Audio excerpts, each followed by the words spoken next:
Welcome back to my channel. আমি পুষ্পিতা আর তোমরা দেখছো পুষ্পিতা পালাক কর্মকার ইউটিউব চ্যানেল। বন্ধুরা, আমি আজকে এই মেকআপ লুকটা শেয়ার করতে চলেছি কালী পুজোর জন্য। যারা নিউ ব্রাইডস আছো তারা কালী পুজোতে এই মেকআপ লুকটা ইজিলি ক্যারি করতে পারবে। খুব সহজে এবং অনেকটা কম টাইমের মধ্যেই তোমরা এই মেকআপ লুকটাকে ক্রিয়েট করতে পারবে। বিকজ বাড়িতে যখন কোনো পুজো বা অনুষ্ঠান থাকে তখন কিন্তু আমরা মেকআপ বা সাজগোজের দিকে খুব বেশি টাইম দিতে পারি না। আবার এদিকেও আমাদেরকে খেয়াল রাখতে হয় যে আমরা পারফেক্টলি কিভাবে নিজেকে প্রেজেন্ট করব সবার সামনে। বন্ধুরা, তোমরা যারা নিউ ব্রাইডস আছো তারা কালী পুজোতে ইজিলি এই মেকআপ লুকটাকে ক্রিয়েট করতে পারবে খুবই কম মেকআপ প্রোডাক্টে এবং খুব কম টাইমের মধ্যে কিন্তু এই মেকআপ লুকটাকে তোমরা ক্রিয়েট করতে পারবে। তো বন্ধুরা, আমি যেহেতু এটা কালী পুজো স্পেশাল মেকআপ লুক আর এটা আমি স্পেশালি ব্রাইডদের জন্য, নিউ ব্রাইডদের জন্য আমি এটাকে ক্রিয়েট করেছি। দেখতে পাচ্ছ আমি একটা হোয়াইট শাড়ির উপরে রেড কালারের পার রয়েছে। পুরো শাড়িতে কিন্তু এরকম গোল্ডেন জারির কাজ রয়েছে, তোমরা দেখতে পাচ্ছ। এবং পাড়ের উপরেও কিন্তু রয়েছে ভীষণ সুন্দর একটা শাড়ি। আর আমি এই শাড়িটিকে নিয়েছি মিশো অ্যাপ থেকে। মিশো অ্যাপে এখন চলছে দিওয়ালি সেল। আর বন্ধুরা, তোমরা যদি কেউ এই শাড়িটিকে নিতে চাও বা শাড়িটি তোমাদের পছন্দ হয়ে থাকে, so please go for it. And এই শাড়িটির লিঙ্ক আমার ডিসক্রিপশন বক্সে দেওয়া রয়েছে, তোমরা যদি চাও সেই লিঙ্কে গিয়ে শাড়িটিকে পারচেস করতে পারো। শাড়িটির প্রাইসও এমন কিছু বেশি নয়, 575 রুপিস অনলি। ভীষণই গর্জিয়াস একটা শাড়ি, প্রত্যেকটা এজে তোমরা এই শাড়িটিকে ক্যারি করতে পারবে। So please go for it. এই শাড়িটার সঙ্গে আমি ক্যারি করছি একটা সুন্দর বড় কানবালা। আর আমি যেহেতু একটা বড় কানবালা ক্যারি করছি, একটা কানবালা পরেছি, সেই জন্য আমি আর গলায় কোনো নেকলেস বা কোনো কিছু পরিনি। ছোটোর উপরে একটা চেন পরে নিয়েছি।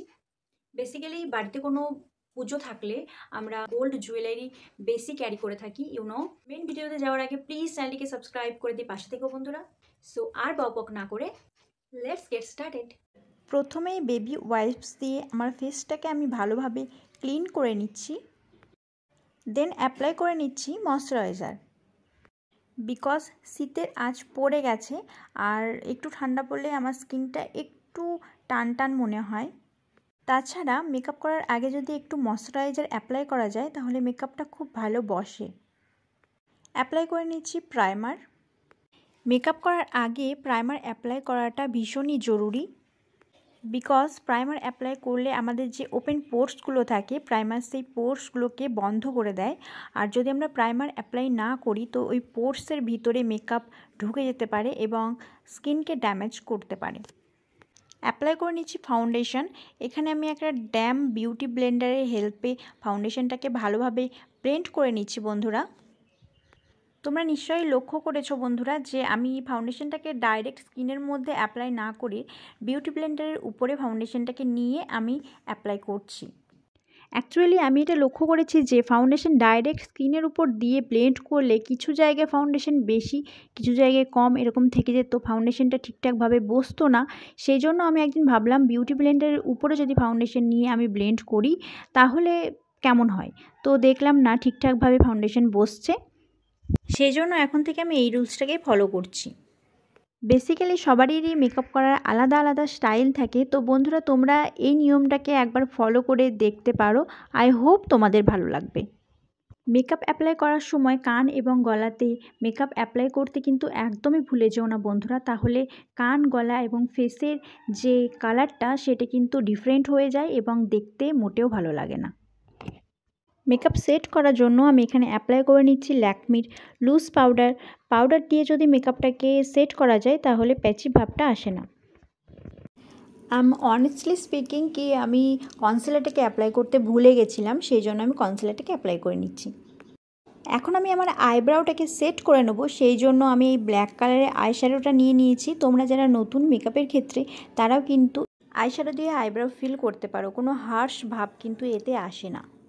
আজকে মেকআপটা যেহেতু নিউলি ব্রাইডদের জন্য, সেই জন্য আমি আইব্রাউটাকে একটু ডিপলি ক্রিয়েট করেছি।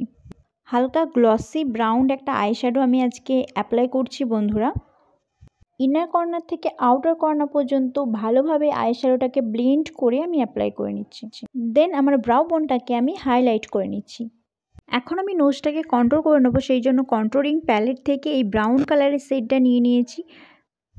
আইব্রো থেকে স্ট্রেট একটা লাইন ক্রিয়েট করতে হবে বোথ সাইড।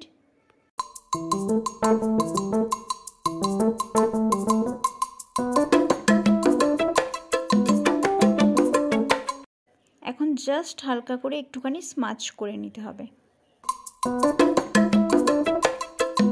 নোজের মিডিল পোর্শনটাকে করে নিচ্ছি হাইলাইট।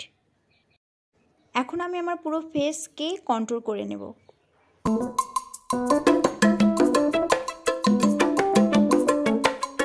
হালকা একটু পিঙ্ক শেড নিয়ে আমি আমার অ্যাপেল চিকের উপর অ্যাপ্লাই করে নিচ্ছি, বিকজ আমার একটু পিঙ্ক পিঙ্ক ভাব অ্যাপেল চিকের উপর ভালো লাগে।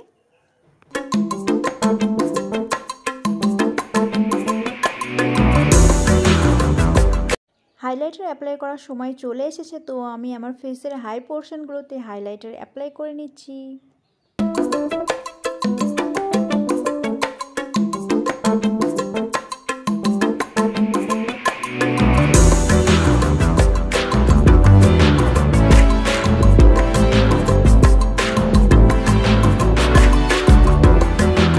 অ্যাপ্লাই করে নিচ্ছি লাইনার।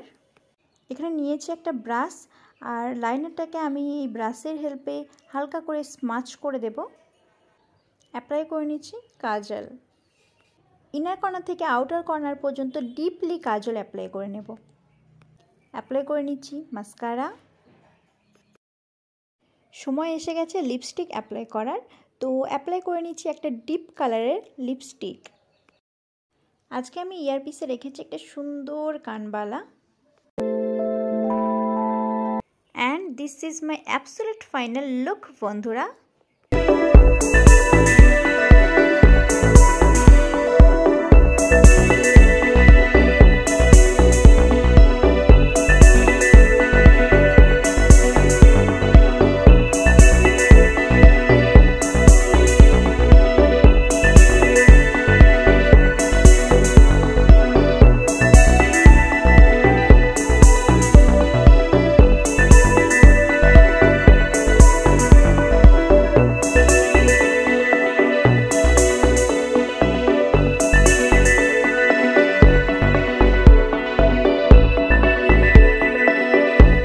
বন্ধুরা, আজকের এই ভিডিওটি যদি তোমাদের ভালো লেগে থাকে তাহলে এক লাইক তো বানতা হ্যায় ইয়ার। সো প্লিজ বন্ধুরা একটা লাইক অবশ্যই করে দিও। লাইক করতে কিন্তু ভুলে যেও না। অবশ্যই কমেন্ট করে জানিও যে আজকের এই মেকআপ লুকটা তোমাদের কেমন লাগলো, আর আমাকে এই মেকআপ লুকে অ্যান্ড এই লাল পাড় সাদা শাড়িতে আমাকে কেমন লাগছে অবশ্যই জানিও। অ্যান্ড লাস্ট মোমেন্টে একটাই কথা বলবো বন্ধুরা, প্লিজ চ্যানেলটিকে সাবস্ক্রাইব করে দিও অ্যান্ড পাশে থাকা বেল বাটনটিকে অবশ্যই হিট করে দিও, তাহলে আমি যখনই ভিডিও আপলোড করব তোমাদের কাছে নোটিফিকেশন চলে যাবে। প্লিজ বন্ধুরা চ্যানেলটিকে সাবস্ক্রাইব করে দিয়ে আমাকে এবং আমাদের এই চ্যানেলটিকে সাপোর্ট করো। সো বন্ধুরা আজকের ভিডিও এখানে এন্ড করছি, আবার দেখা হচ্ছে নেক্সট ভিডিওতে। Keep watching and thank you so much for watching my video. Thank you.